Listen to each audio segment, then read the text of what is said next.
આ સ્ટોરી સાંભળશો તો તમે ચોંકી જશો મિત્રો। મારું નામ નિલેશ છે અને મારી ઉંમર 20 વર્ષની છે। હું દેખાવમાં ખૂબ જ સ્માર્ટ છું, પણ મારી પર્સનાલિટી પણ સારી છે અને હું ઘરેથી 3 કિલોમીટર દૂર મેડમનું ઘર છે, જ્યાં હું તેમના ટ્યુશન માટે જાઉં છું। મેડમનું નામ સનાયા છે। તેની ઉંમર લગભગ 30 વર્ષની હશે અને હજી સુધી તેને લગ્ન કરેલા ન હતા।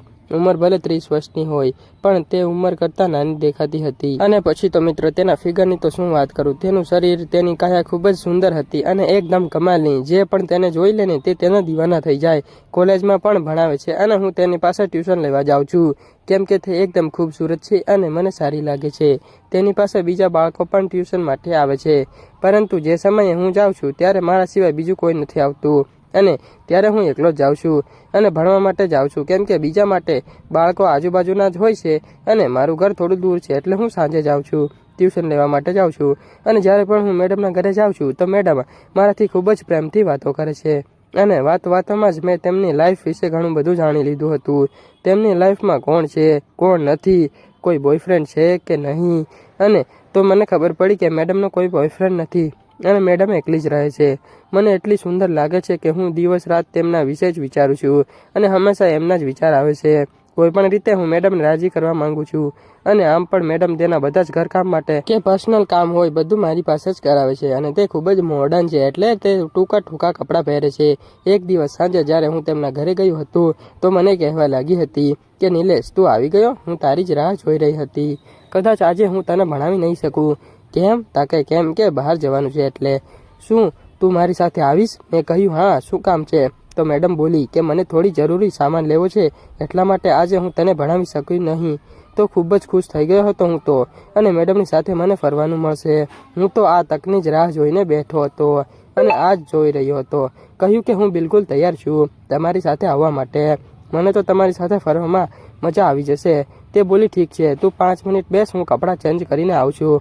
ત્યારે મેડમ બીજા રૂમમાં કપડાં ચેન્જ કરવા માટે ચાલ્યા ગયા હતા અને મેડમ ગઈ તો મારા મનમાં વિચાર આવવા લાગ્યા હતા કે આ એક સારો મોકો છે, સારો એવો ખૂબ જ મસ્ત મોકો છે। હું ઝડપથી તે રૂમ પાસે પહોંચી ગયો। મેડમને દરવાજો લોક કર્યો ન હતો, ફક્ત દરવાજો અટકાવ્યો હતો। મેં હવેથી દરવાજાને થોડોક ધક્કો મારી અને અંદર જોવા લાગ્યો હતો। મેં મારું મન પાક્કું બનાવી લીધું હતું કે હવે ગમે તે રીતે પણ મેડમને મોજ કરાવવી છે અને એના માટે મારે ચાહે કંઈ પણ કરવું પડે। અને ત્યાં સુધીમાં મેડમ એક સુંદર મજાનો ડ્રેસ પહેરી લીધો હતો અને જેવી રીતે તે બહાર નીકળવાની હતી તો હું જલ્દીથી પાછો આવીને મારી જગ્યા ઉપર જ બેસી ગયો હતો। અને ત્યાર પછી તો એવું થયું મિત્રો, તેની હું તમને શું વાત કરું યાર, તમે ખરેખર ચોંકી જશો। મેડમ મારી પાસે આવી અને કહેવા લાગી કે નિલેશ મને કહે છે કે હું કેવી લાગી રહી છું? મેં કહ્યું મેડમ સાચું કહેતો તમે એકદમ કયામત લાગી રહ્યા છો। તે તો એ હસવા લાગી અને કહેવા લાગી કે તું પણ શું યાર, તને એટલી બધી ખૂબસૂરત લાગી રહી છું।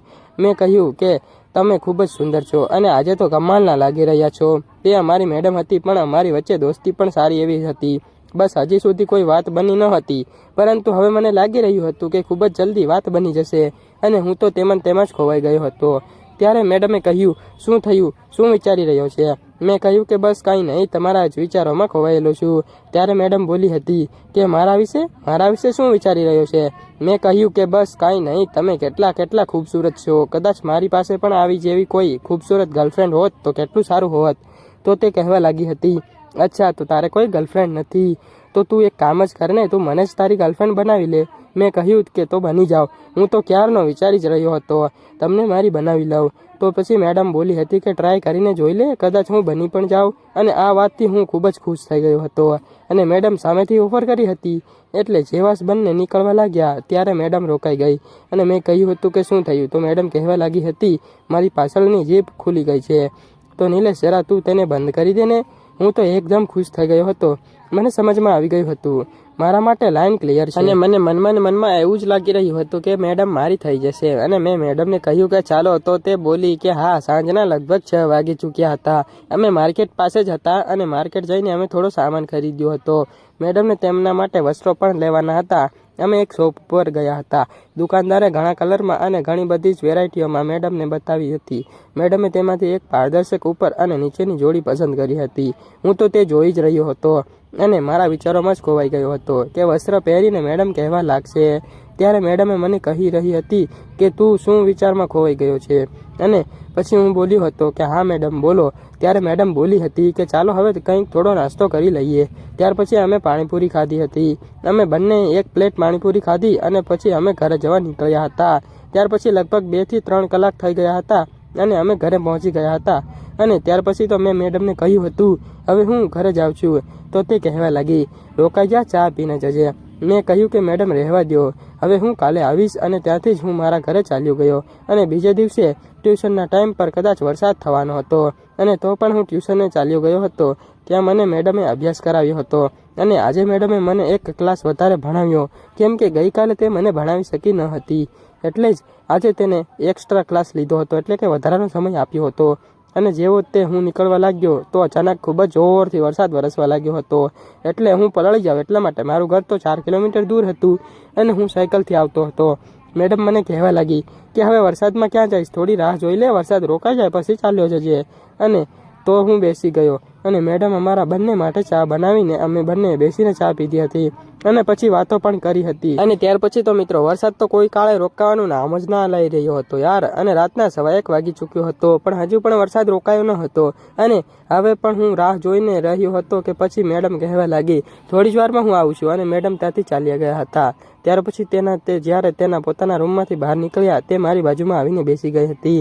આમ તો ખૂબ જ ગરમી થઈ રહી હતી અને પણ જેવો જ વરસાદ ચાલુ થઈ ગયો હતો ને તો વાતાવરણ થોડુંક ધીમે ધીમે ઠંડુ થઈ રહ્યું હતું. વરસાદ આવે એટલે પાણી પડે એટલે થોડું ઠંડુ થઈ રહ્યું હતું અને સારું થઈ ગયું હતું. વાતાવરણમાં થોડીક ઠંડક આવી ગઈ. ઘરમાં કોઈ હતું નહીં અને અમે રાત થઈ ગઈ હતી અને ખૂબ જ જોરથી વરસાદ વરસી રહ્યો હતો. મેડમ કહેવા લાગી કે નિલેશ કેટલો સરસ મોસમ છે. મેં કહ્યું હા મેડમ, મોસમ તો ખૂબ જ સરસ છે. અમે બંને ખૂબ જ ધીમે ધીમે વાતો કરી રહ્યા હતા અને એવું જ લાગી રહ્યું હતું કે બંને તરફ બરાબર લાગે છે. મેડમ કેટલા ખૂબસૂરત હતા. મેડમની નજર મારી ઉપર પડી ગઈ હતી અને હું તેનું શું જોઈ રહ્યો હતો. મેડમ બોલી કે શું જોઈ રહ્યો છે. મેં મારી નજર હટાવી લીધી અને કહ્યું કંઈ નહીં મેડમ, બસ તે જોઈ રહ્યો હતો. અને તમે કેટલા ખૂબસૂરત લાગી રહ્યા છો. તમે કેટલા એકદમ સુંદર છો. સારી રીતે જુઓ ને કેટલું સરસ મોસમ છે. આટલો સરસ મોકો છે. તમને નથી લાગતું આનો કંઈ ફાયદો ઉઠાવવો જોઈએ? મેડમના મોઢે આ બધી વાત સાંભળીને અમારી શું હાલત થઈ ગઈ છે મિત્રો. મારો સામાન પણ ઊભો થઈ ગયો હતો. હું તમને કહી શકું તેમ નથી. મેં મેડમને કહ્યું કે હું કંઈ સમજ્યો નહીં. તમે શું કહેવા માંગો છો? તો મેડમે કહ્યું કે તારા મનમાં ચાલી રહ્યું છે તે જ. અને ત્યાર પછી તો એવું થયું કે તેની હું તમને શું વાત કરું મિત્રો. ત્યાર પછી તો તે મારી પાસે આવે અને બેસી ગઈ અડીને અને હાથ પકડ્યો અને તેની ઉપર રાખી દીધો.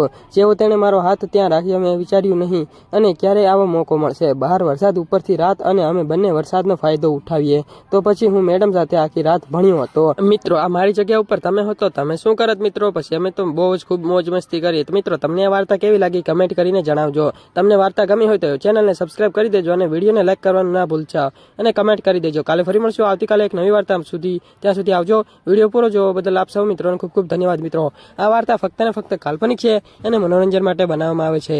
કોઈ પણ ધર્મ કે વ્યક્તિ સાથે સંબંધ નથી. વિડીયો જુઓ અને મનોરંજન માણો. ઓકે, કાલે ફરી મળશું એક નવી સ્ટોરી સાથે. અમારી સાથે બન્યા રહેજો. લાઈક, શેર, સબસ્ક્રાઇબ કરતા રહેજો. તમારા ગુજરાતી ભાઈને થોડોક સપોર્ટ કરો યાર. થોડાક સપોર્ટની જરૂર છે મિત્રો. સપોર્ટ કરો.